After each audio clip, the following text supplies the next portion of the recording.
What up, everybody? What is good? Welcome to the Damn Dude Podcast. Damn, dude. I'm your host, California Cal, and this is the Damn Dude Podcast. Welcome, everybody. I also have to say,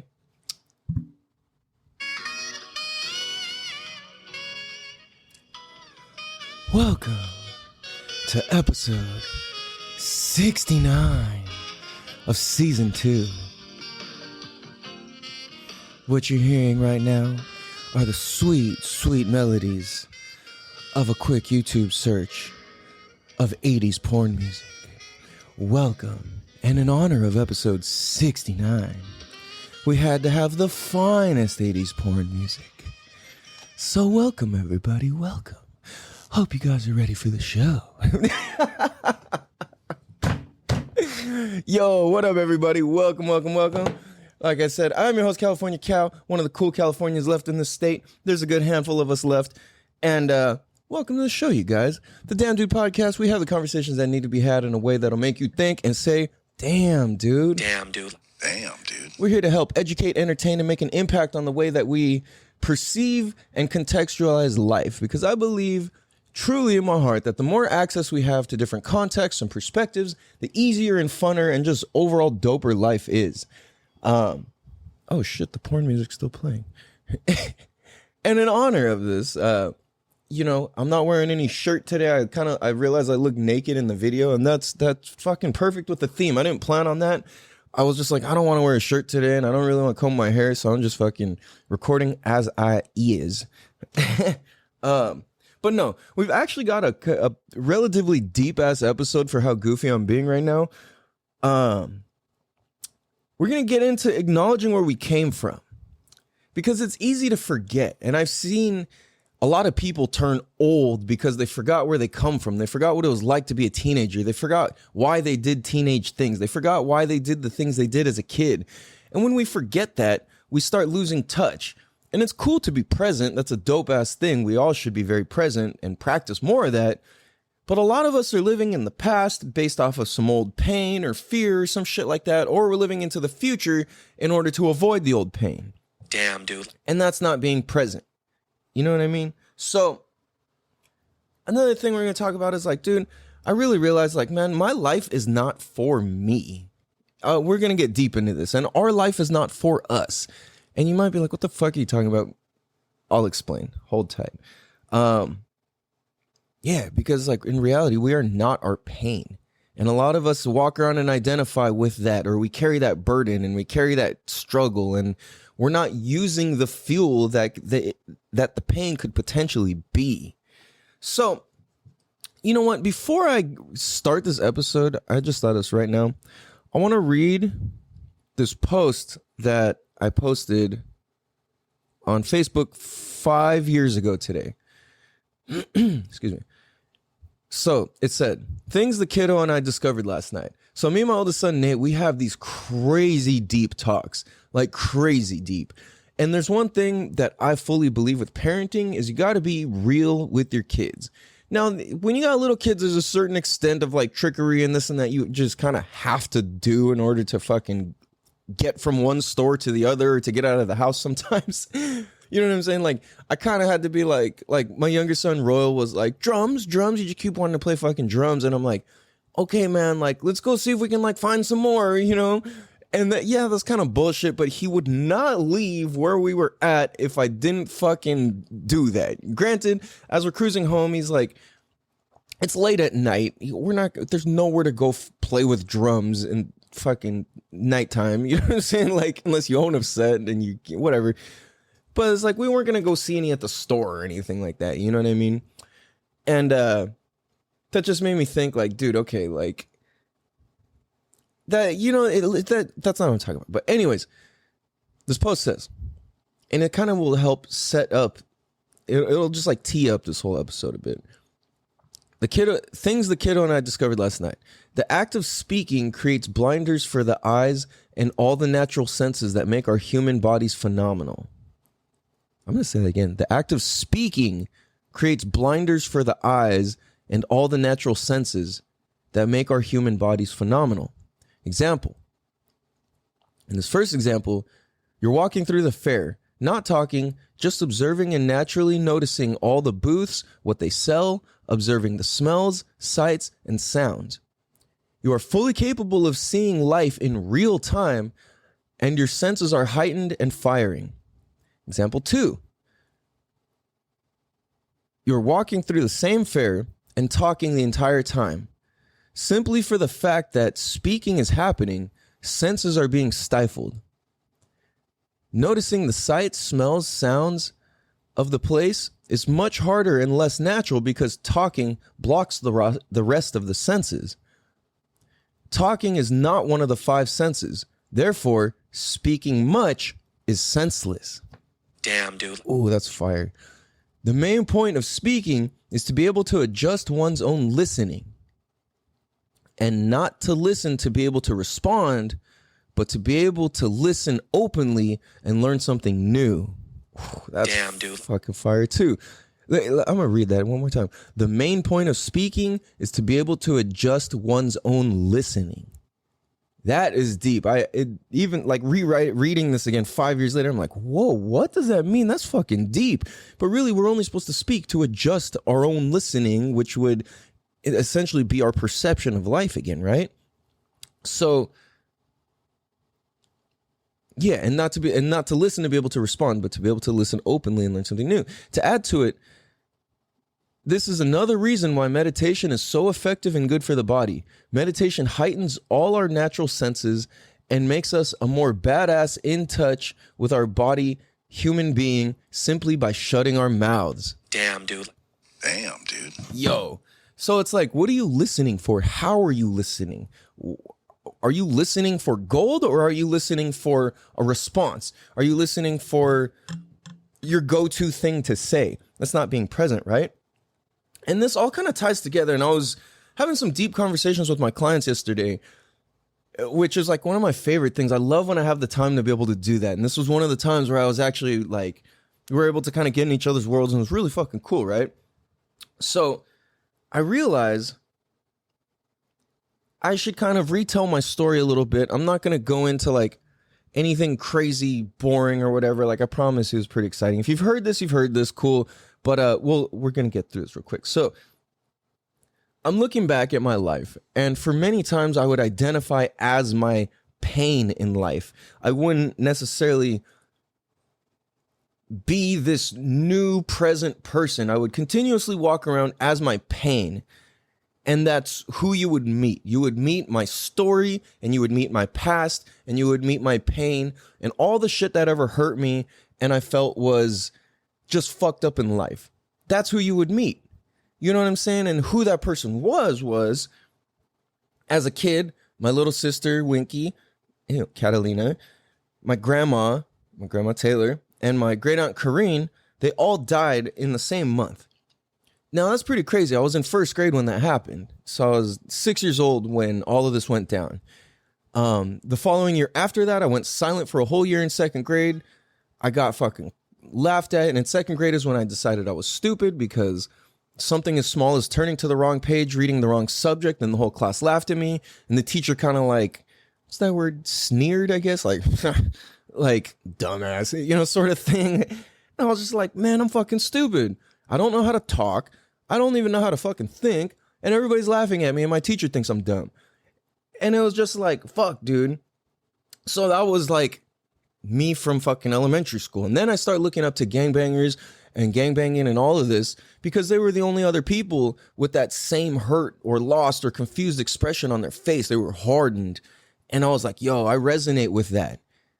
And that led me to looking up to that lifestyle and all of that. And I'm like, dude, not only do they have the same expression, but yo, they got the finest girls, they got the coolest looking clothes, and they got the respect, and nobody fucks with them.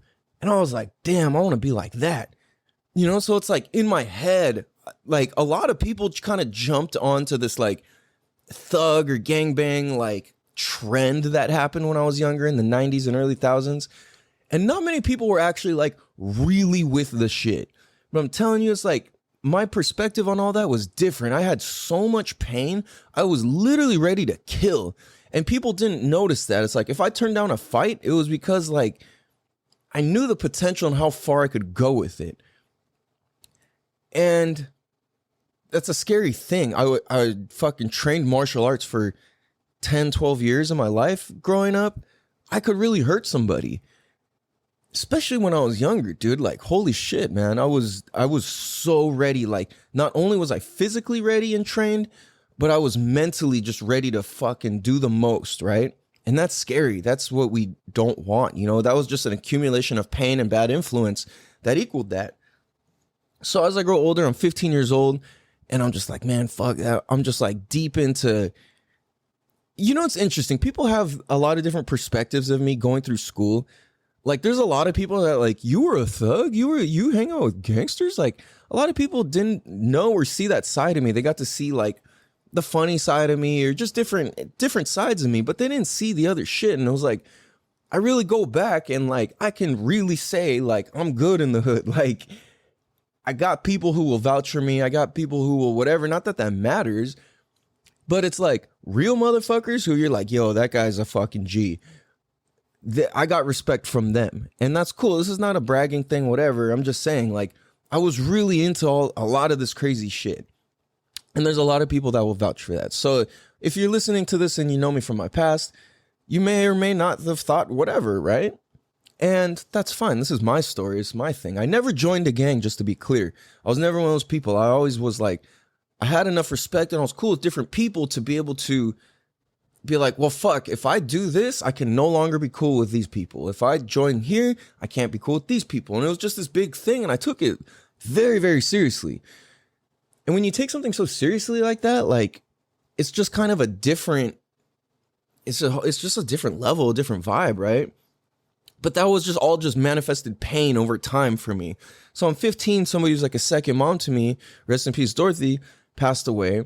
And that just kind of like fucked a whole bunch of stuff up. You know, like my best friend we were all distraught and all fucked up. And, you know, at the same time, my other best friend got kicked out of the house. So it was just us three, me, Puff, and Pubes. And it was like, yo, this is some fucked up shit. Like, what are we doing? I just remember that night, Pablo was kicked out of his house. You know, Puff's grandma just died. We considered her mom. She was technically his grandma, but she was our mom. And like to the point where she fed us, she gave us spanking, she made us sit at the table, eat all of our food, like the whole thing, right? Take us to Blockbuster, rent movies, like real mom shit. You know what I'm saying? You know, you're acting out of line, you get yanked by the ear, fucking whatever, right? As she got older, we would get hit with the cane. Real, like, some real old school mom shit, you know? So she passed away, and that just fucked us all up. We were all in a weird place, and I didn't piece this together till right now. But that equaled a bunch of my best friends going to jail. And it was tough because at that time, I was deep into like getting into trouble and shit. And it was like I had legit enemies around. And to have my two toughest friends away, I guess not jail, juvenile hall, we were kids, or sent to different programs or whatever, right? And I all of a sudden felt so exposed and so naked. And it's like, it's me out here. Yeah, I had a bunch of friends, but a lot of my friends that I hung out with on a regular basis weren't like hard dudes who were trying to get into fights or anything like that. You know what I mean? Like that wasn't their lifestyle that they lived. You know, cool. But in my position, it was fucking scary because I'm like, dude, who the fuck's got my back? Like, I know that if these friends get in a fight, I have to have their back essentially, you know, in terms of a physical fight. And who's got my back in terms of a physical fight? So I just, that tripped me out. And that made me kind of step up and get even angrier and more into my bullshit. No, like I said, I still had this good side of me this whole time. I've always been a good person. But it was like I was ready to do terrible things all the time. And, you know, fast forward in life, I turned 17. I got kicked out of school, you know. Oh, and this is the other thing. Every single year since second grade, I went to summer school. I failed school every year so much that they had to put me in summer school every year. That just confirmed how stupid I was. You know, like I said, I decided when I was a kid, and it just kept confirming it. And then at the same time, I was like, dude, everybody who I love and is close to me goes away or dies. And I'm just like, fuck, it was proof to me as a kid. It was proof to me as I'm 15. And then I lost a bunch of other handful of friends throughout this whole in-between time. And then my friends get sent away. And I'm just out here like, what the fuck? Everybody I love and everybody I love and everybody I'm close to goes away and dies. Like, I didn't want to make friends. So I kind of like, I only stuck to my friends who were already my friends, and I didn't want to meet anybody else. I didn't want anybody to do anything with me or to have anything to do with me. I would have people be like, is your friend mute?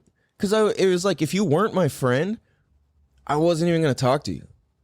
So there's people who know me as like a fucking silent person who didn't know how to speak in high school. There's people who knew me as, you know, like cool, funny, easygoing dude. There's people who knew me as a skater. There's people who knew me as a guy with crazy hairstyles. There's people who knew me as a fucking gangbanger. There's people who knew me as kind of a thugged out dude. There's people who knew me as the guy with the big truck. There's kind of people who knew me with the loud sound system. There's like all these different reputations. They don't really matter, right? But it's like, as you grow older, people kind of come back and be like, oh, bro, I remember you were blah, blah, blah. And, you know, and I had all these different rumors and this and that. It was like, I felt fucking cool.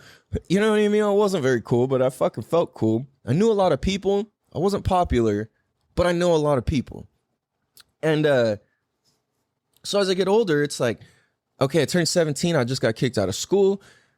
I'm getting into fights and all this crazy shit. There's an incident where I went to go back up one of my friends as I was going to my alternative school. And as that fight was about to happen, one of the guys on the other side was about to pull out a gun. We get fucking tackled and raided by undercovers. They fucking throw us down. I get tackled. I get a gun put to my face.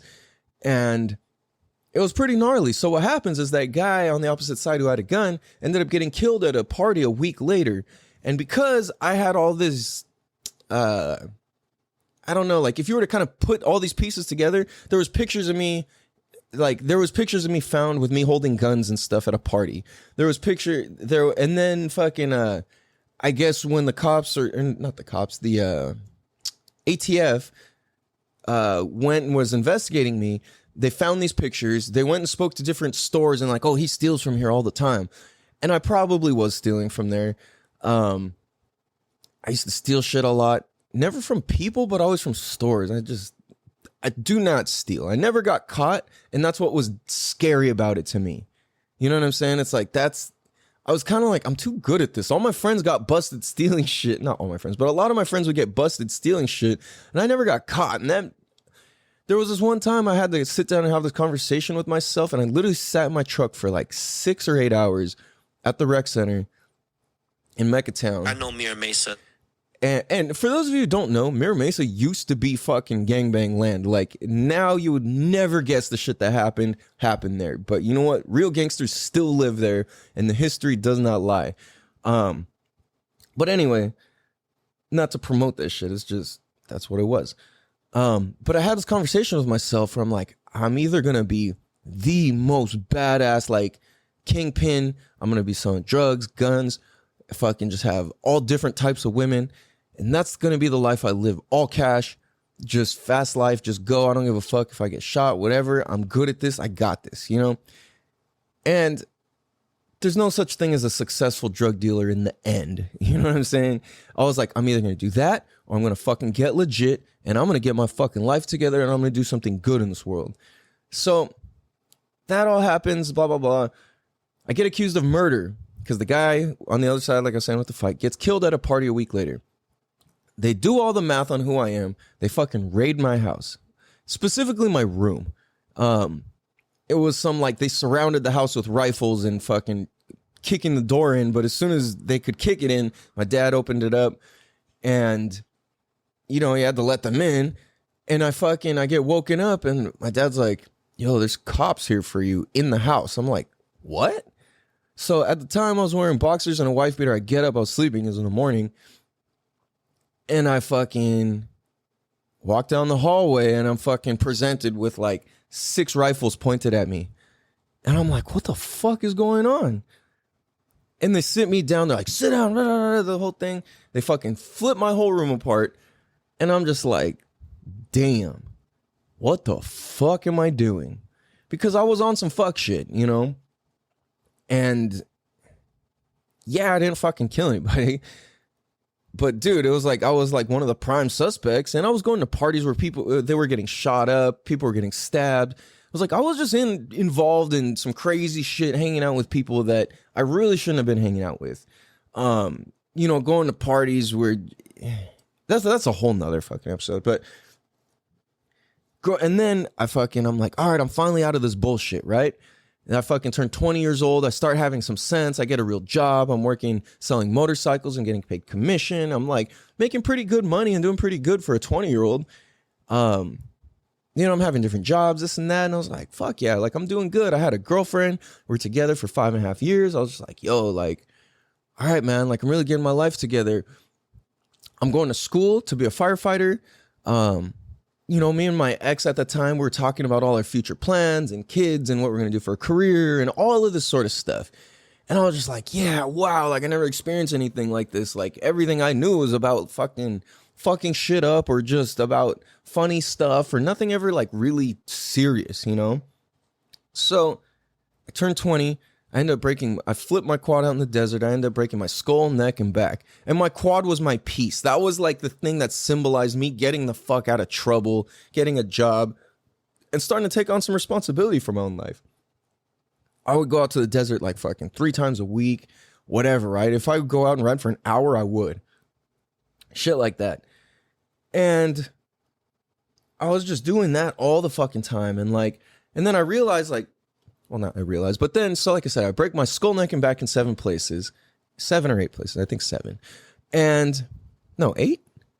I forget now, 7 or 8 places. And at the same time, I'm laying there with a broken neck. Well, let me preface this. Right before I broke my neck, my best friend John passes away. He gets murdered. I break my neck. My friend Pablo, and then I find out my ex at the time of 5.5 years got pregnant by somebody else. And I'm like, motherfucker, like imagine having a broken neck and you find that out. And then just shortly after my other best friend Pablo gets murdered. So I'm like sitting here with all of this shit and the fact that I got fired from my job. I dropped out of firefighter school. And it was like, that was my whole plan. I was like, just barely on the verge of finishing firefighter school. And I'm like, what the fuck am I going to do? You know what I mean? So as all this happened, as I healed up, it was like I was this big story of what happened to me. You know what I mean? Like that's who I was, oh man, like people die around me. Oh, I get this and that. And I just had this huge like identity crisis on top of being half Chinese and half Norwegian, growing up in an Asian town, feeling like I'm never accepted by my Asian family for actually being Asian. It was just hard. I always wanted to be more Asian than I actually am or was, right? Like a lot of people might be like, what the fuck? But that was just very, very fucking real for me. Like I experienced racism on such a different level than most other people will ever experience racism as. It's like, I don't know. It was just like, it was always this lack of acknowledgement for what and who I really am. And then it was like not accepted enough on this side, not accepted enough on this side. And it was like, what the fuck? And it just does something to you culturally where it's like, okay, I'm living like a white, like what white culture is, a typical American culture. And then I'm also got one foot in this like Chinese culture where it's like very traditional and this and that. And I'm like, what the fuck? Like, what is what? You know what I'm saying? So I'm just like this huge confused fucking person with pain, just walking around not knowing who or what the fuck I am or what I'm about or what I like or who I can trust or anything like that. Because at the same time in my relationship, I didn't hang out with a bunch of my friends. I didn't make any new friends. I just got kind of lost in it. And to my ex's credit, I definitely take responsibility for her cheating. Not that I said I made her or I forced her or whatever, but I was such a dick and I was so controlling that it pushed her out of our own relationship and that made her need to go seek happiness and whatever elsewhere. So I'm like, all right, fuck, fine. I get it. I take responsibility for that. I'm not even mad. We're still fucking cool to this day. Like straight up, like she actually sent me a fucking message, not a message, but just like a meme or something earlier. And I was just like, oh, cool. You know, like she's a dope ass person. She's a good human being. And I will always have love for her because of the things that we have gone through and what she's done for me. and the way that she was there for me when nobody else was or knew how to be. Damn, dude. So I'm not mad at the time. Yeah, I was all fucked up, but it was like, what am I going to do, right? So that just caused this whole like uproar and this whole upshift of like, what the fuck is life? What am I going to do? Who fucking knows, right? So that's basically where the fuck I come from. Short version. We're going to take a quick break, and after these messages, we'll be right back. Damn, dude. Damn, dude. Damn, dude.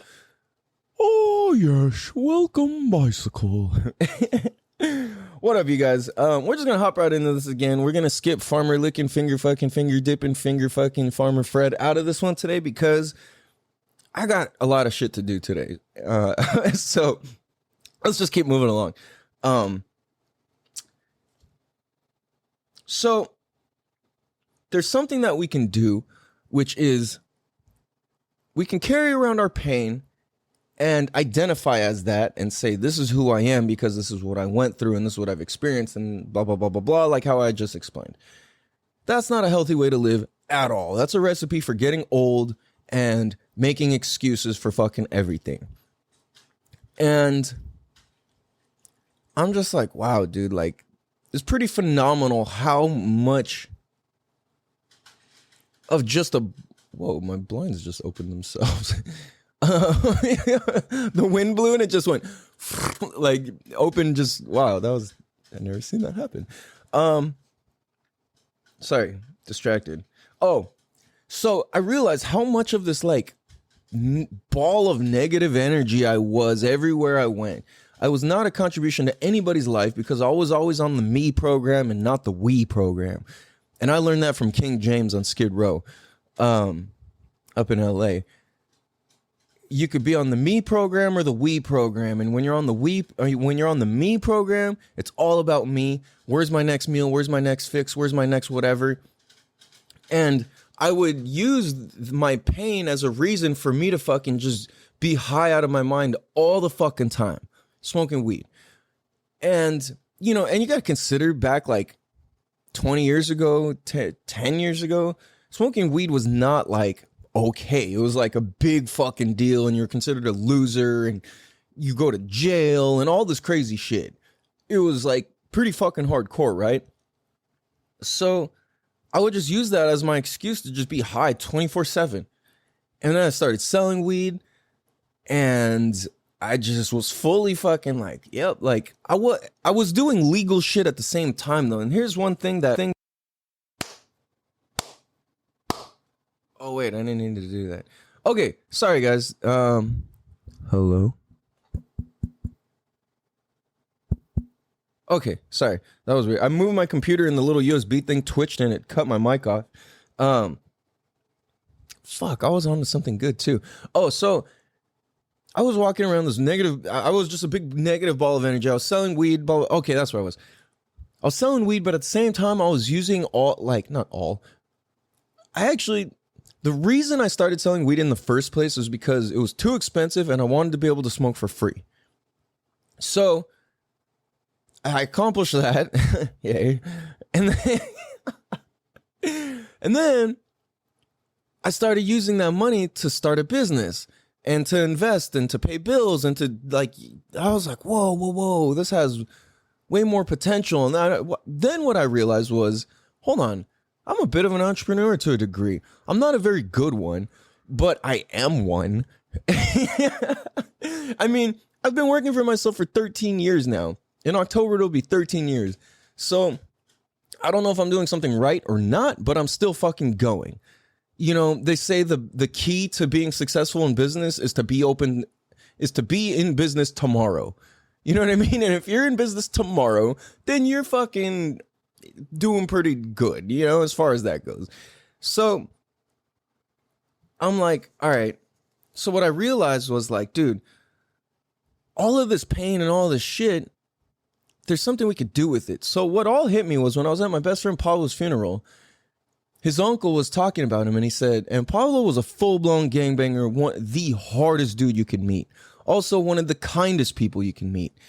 And, well, Pablo was the real deal. Very, very much the real deal. And At his funeral, his uncle had said to really know the real Pablo was to see him interact with kids and children. Damn, dude. Damn, dude. And that just blew my mind apart.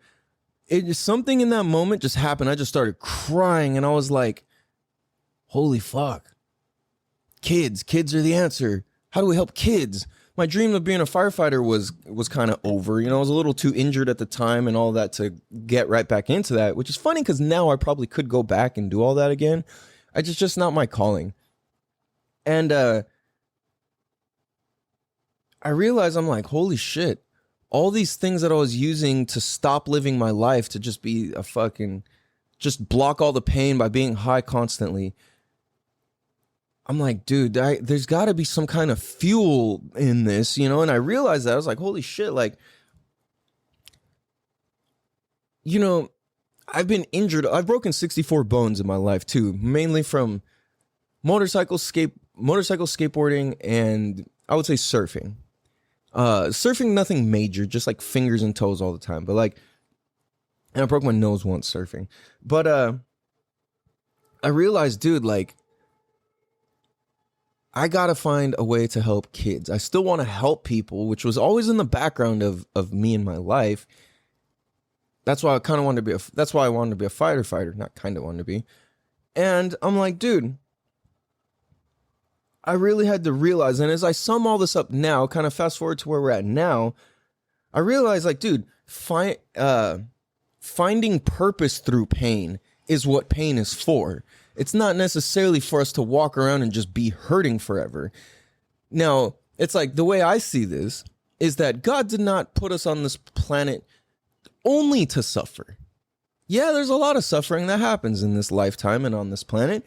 And at the same time, God did not create this planet and you and I for it to just be all good and happy the whole time. He didn't create it for our leisure, for our pleasure, for our enjoyment. You know what I'm saying? It was like, I wrote this down. Let me say it like this. God designed life purposely for us to discover and live our purpose. Damn, dude. It was designed purposely to discover and live our purpose, right? Like, and then a lot of people are like, oh, I don't know my purpose and da-da-da. And it's like, okay, well, that's fine. And that's kind of the whole point of life, I see, is to like continuously discover what your purpose is. And even once you figured it out, yeah, my purpose is providing peace of mind to families by teaching babies life-saving skills and helping adults overcome lifelong fears. That's what I'm fucking good at. And just teaching kids to swim in general and have fun and be a contribution to their life. But outside of that, that's my purpose. That's what I'm here for. I'm here to contribute to people's lives. Ultimately, if I sum all that up, I'm here to contribute to others' lives because I'm a vessel for being able to teach kids and provide peace of mind to families. But it just so happened that I had to fucking want to fucking murder people, want to kill myself. I was very, very much contemplating suicide at one time in my life when I was 16. I held a gun to my head in the mirror and was just fucking at my end. And this is the thing is like, the best advice is just to keep fucking going. Keep going. It doesn't matter how hard it is. It doesn't matter how much you're suffering or how much it looks hopeless. We just got to keep fucking going because when somebody kills themselves, oh yeah, when I was a kid, my karate teacher killed himself too. And that was just like another piece to this whole thing, right? And it was just like, holy fuck, dude. And he killed himself within the same week that Kurt Cobain killed himself, actually. So it was just like a crazy time as a kid. You know, it was the early 90s when this happened for me. And I say for me, not to me, because all of these things led me. It was all for me. Yes, it felt like this all happened to me. And I would have told you that as a fact for many years. But now that I'm growing and I understand and I have different failed relationships and I have my worst fears come true and all of this, I'm like, dude, none of this stuff happens to us. It happens for us. Like, my life is not about me. And I'm very clear on that right now. My life is not about me. My life is about what I can do for others because that's only going to touch, move, and inspire others to do the same thing. And once we have that, if we boil that down to the smallest fraction, what that is just sharing love and being That's basically it. It's just sharing love. And I do this because I love it. And I understand that I love you. No matter who the fuck you are, what you've done, even if you're an evil piece of shit, I have love for your soul and the fact that you exist. I don't have to love your actions or, you know what I'm saying, the things that you say, but I have love for you for the fact that you exist, and that provides contrast to this world and context, and it only deepens our purpose. If people do bad shit, that can only deepen our purpose unless you take it as being offended. And like I always tell my son, no matter what, even when you're at your lowest, no matter the fuck what, we always have two options in life. And it's that you can learn or be offended. And sometimes it takes being offended in order to learn. Damn, dude. That's some deep shit, dude. And you can ponder that as deep as you can go and apply it to every situation you've ever lived in your life, and it will always apply. Learn or be offended. What about my ex? She did this to me. Are you going to learn or are you going to be offended? Oh, but my fucking, my mom died, my dog died, whatever. Are you going to learn or are you going to be offended? And, I get that's harsh, but coming from somebody who's experienced a lot of death with people close to me, I'm here to tell you those are two fucking options. You know what I mean? You can learn for what was that person's life for? What did you learn from them? Did they die for you to be mad? How fucking selfish can you be? You know what I'm saying? They didn't die for you to be sad. Yes, you should feel sad. But that's the thing, is that kind of dishonors that whole person's entire life if that's the way that we go about it, right? So I think we should honor those who have passed, honor those who have hurt us, honor those who have wronged us, honor those who have helped us by continuing to use those gifts and learn and expand and grow. Damn, dude. So it's like pain and loss is no excuse to stop living life. Maybe like temporarily you got to fucking stop and regroup and all that. But I'm here to tell you, dude, it keeps going. We have to use this we have to use this pain to fuel our purpose. And whatever your purpose is, you don't need to know, and you don't ever need to figure it out. Because even though I figured that out, I'm like, even though I figured out my purpose is to help families and provide peace of mind to them and help adults overcome lifelong fears, I started this podcast. We're 169 episodes in. This is a new purpose to me. It's nothing that I ever knew or foresaw. It was nothing. I didn't even know I could want to be this as a kid. You know what I'm saying? Podcasts didn't exist until several years ago, or at least like till they got popular and people knew what they were. You know what I mean? I didn't know this was even an option to be. I didn't know that technology would create this for us. You know what I'm saying? You couldn't tell me in the 90s or the early thousands that what a podcast was. You would think it was some sort of thing you went and sat in when you got injured or something, right? Like a pod, okay, something you like sit in, and a cast, something that like binds your arm or your body or whatever, right?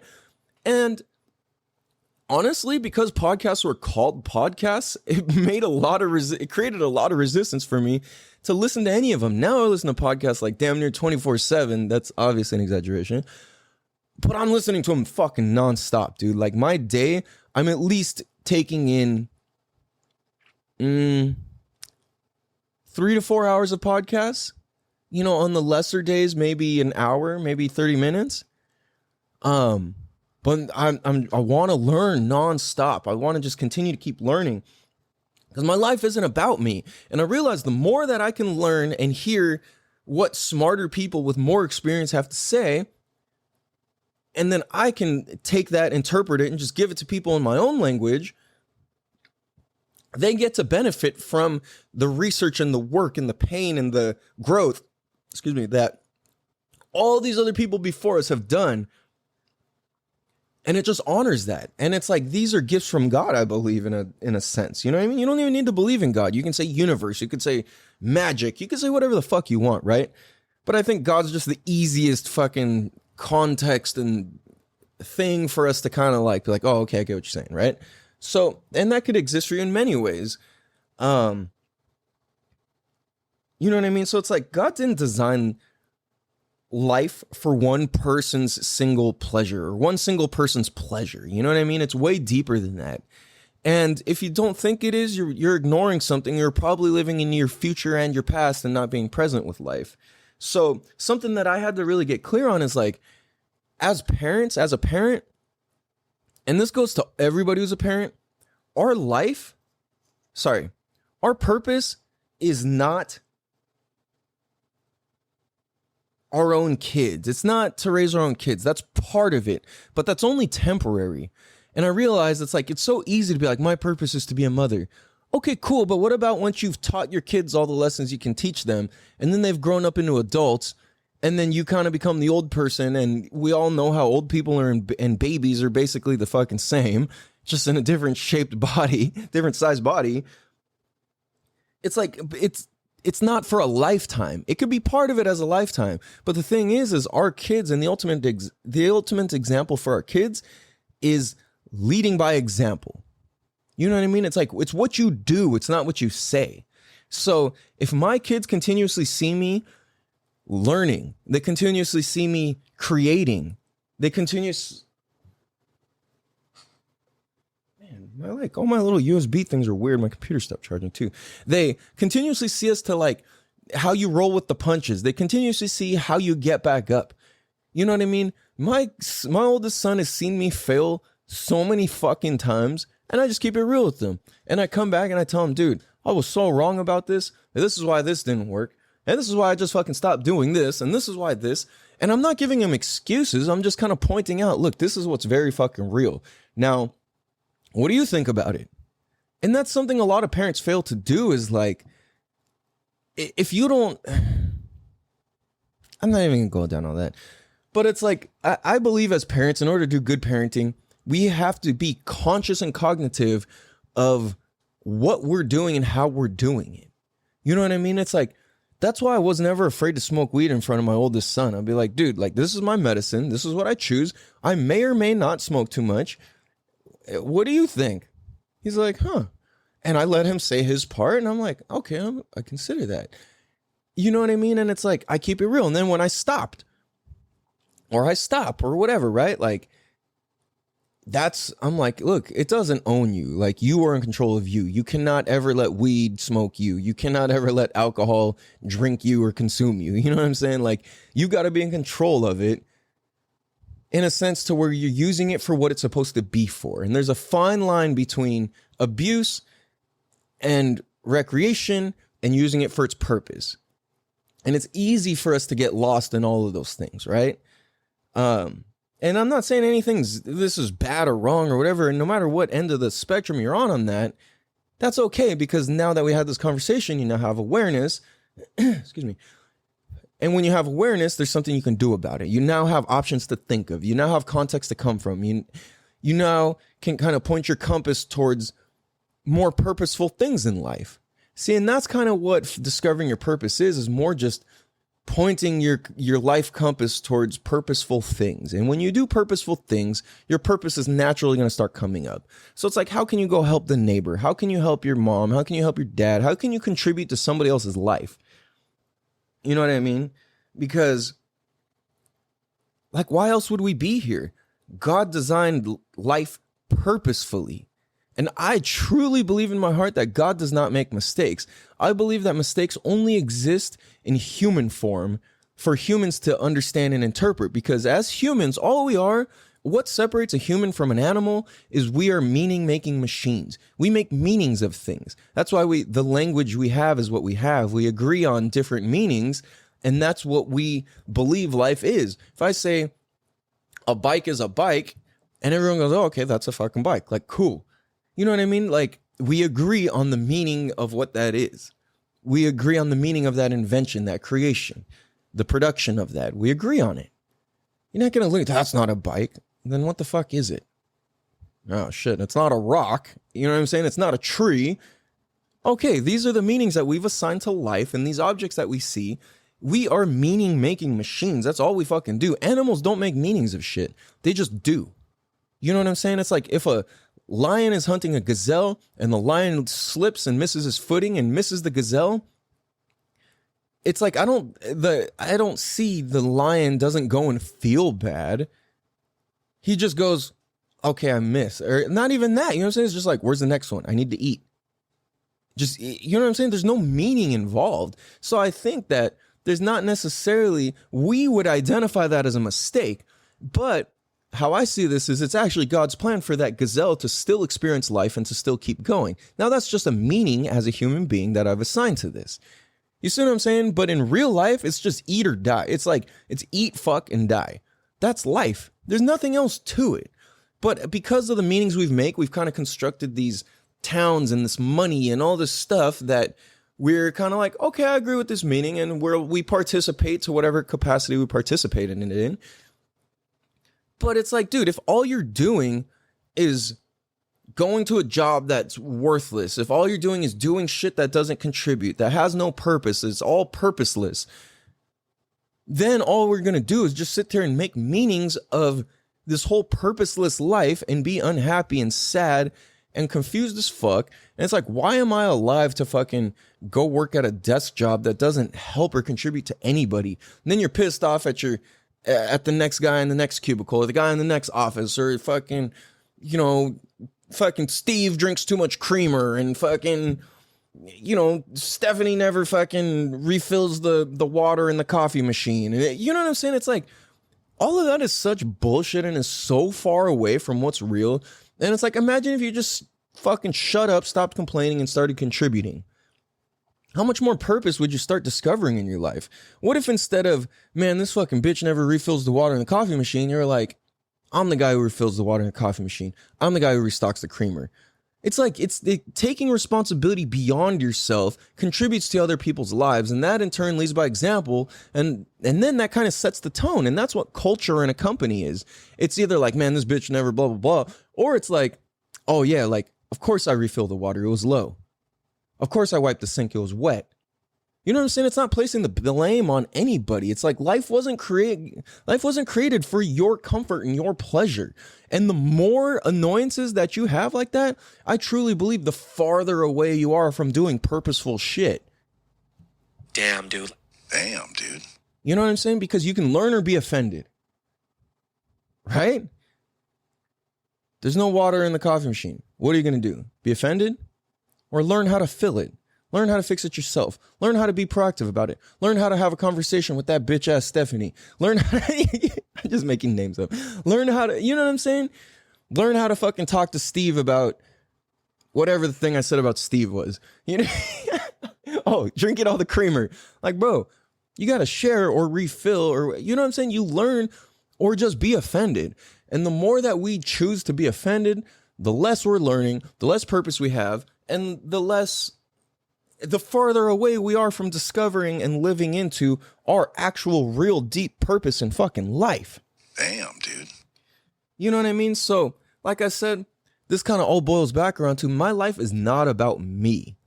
I survived the shit that I needed to survive through. Yes, I will likely go through a whole bunch more shit in life, and I will never be a victim of this shit.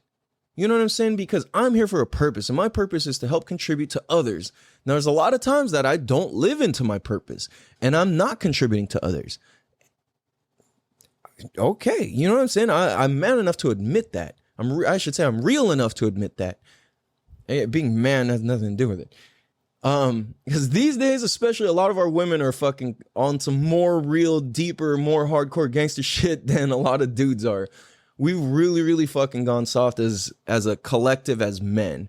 But you know what I'm saying? This is why it's like, I'm here to lead by example. I've been doing this podcast for a year and a half. I'm only in debt to this podcast, but you know what? I'm not, because this podcast has contributed to people mentally, spiritually, and their overall well-being. And this podcast has helped provide people peace of mind. This podcast has helped provide insight and context and perspective. That means if I share all of that, all the bullshit I went through didn't go to waste. It's not dying. What's that word? It didn't go in vain. You know what I mean? It's like it was all to learn. It wasn't all to ball up and be this negative old fucking crabby ass person. You know what I mean? And I see people in their fucking 20s turn old and crabby. I see people in their early 30s. And then clearly you got the old crabby people. It's like, look at an old person. Look at old people. There's kind of no middle ground. They're either cool as fuck or like not cool at all. And that's kind of like, if you can choose consciously to be one or the other at a younger age, I want to be a crabby fucking piece of shit dickhead who calls the cops and this and that. That's your choice. Go for it. But you know what? Us cool people are still going to be doing cool shit and having a good attitude and fucking enjoying life and doing what the fuck we want to do, because when you contribute to others, you can kind of do whatever the fuck you want to do because you're being a good fucking person. You know what I'm saying? And I believe that that is fucking freedom, and that is being a good example for our kids, and that is how we live a life that we fucking love, and that's of contribution and not of negativity. So in closing, you can learn or be offended. Two options, always. Let it run, Nate. Let's roll the sun. Push away. I don't wanna be here for days. Sun, touch your face. Let the sun touch your face. Not the beach, not the you. The last one appears to.